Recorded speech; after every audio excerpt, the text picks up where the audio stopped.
inside of this container, when we seal it, all of a sudden there is a ton of pressure because that liquid is evaporating, turning into a gas. I got it, my friend, thank you very much. It's turning into a gas, and over, it is eventually going to expand and then pop off that cork. Now, we can play with kind of the opposite of what we were just showing with our pressure.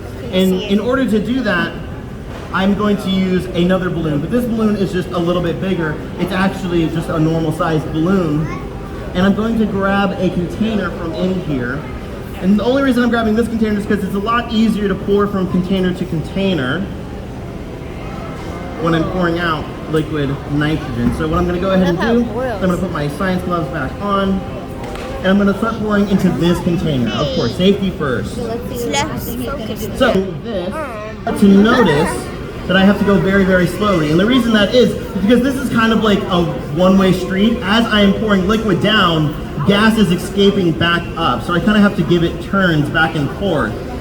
So it takes a little bit of time, and you might notice I might spill some on the way. That's completely okay because of a science process called the Schleidenfrost effect. Can everybody say Schleidenfrost effect? Schleidenfrost effect. Pretty good. It's a very just fancy German word that basically means that when a liquid is so cold, it'll actually roll on a pocket of its own air when it touches a solid. So it won't actually ever make direct contact with my tabletop here. It'll roll around. Think of like a hockey puck on a air hockey table, right? That little puck doesn't actually touch the table. It just floats right above it.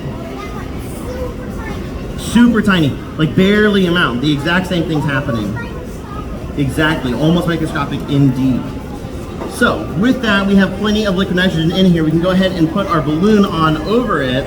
It's gonna fill up. Do you think it's gonna pop? I don't think it's gonna pop. I can see now we're allowing that air pressure to go inside the balloon. So we have all of our liquid right here, and it's going to expand. And the conversion rate for that expansion is about 700 times the size. So if you have this much liquid, it's going to expand about 700 times the size. So, okay, you might be right. This balloon might pop, but that's kind of like the name of the game. So if you're not a fan of loud popping noises, I highly recommend you use your handmade headphones covering your ears, but you don't have to do that just yet because we have about 2 more minutes until this balloon is going to pop, which is great for me because I get to tell you about the science of balloons popping in general.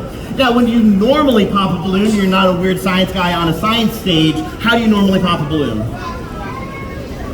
A needle, a sharp pokey thing. That's the scientific word, a sharp pokey thing, right? So when you poke it with a sharp pokey thing, all of a sudden the pressure that's on the inside of the balloon rushes outward. And that rushing of pressure then creates that loud noise, that popping noise that we're all familiar with. Now, the speed in which that air is able to rush out determines the loudness of the popping, right? So if the pressure inside the balloon is a lot greater, then it's going to pop a little bit louder.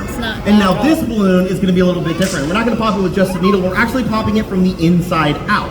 And that creates a few different things. First thing we have to know is that the pressure is evenly distributed inside of our balloon, basically meaning that they all stay about the exact same distance away from each other. So when it pops, it's not going to pop in just one place, it's going to pop in a few hundred places, all at the exact same time. That's the exact same reason why those balloons, when they popped, it created tiny little shards of balloon instead of like one big carcass of a balloon that you're used to. That's because it's a bunch of tiny little holes that just shred and mix into each other. And because of that, it pops a lot faster. And faster does mean louder. So once again, if you're not a fan of loud popping noises, I highly recommend you use your handmade headphones of your hands and cover your ears just like this. And if you're a baby, you don't understand what I'm saying because you haven't learned English yet, that's completely okay. Make sure your grown-ups cover your ears for you. And as you can see, our balloon is getting quite large indeed, my friends. Do you want to try a countdown to see if we can guess when it's going to pop? Yeah? Okay, we'll go from 10. 10, 9, 8, 7, 6, 5, 4, 3, 2, 1. I don't control when it pops is the thing. It's just going to pop on its own. I've actually only a few times ever gotten it to pop right at 0. But we can try again. You want to go from a different number or do you want to go 10 again? You want to just do 7? Okay, we'll do 7, then we'll do 3 if it doesn't work, okay? 7, 6, 5, 4. Here's the thing, 3 would have worked. All I'm saying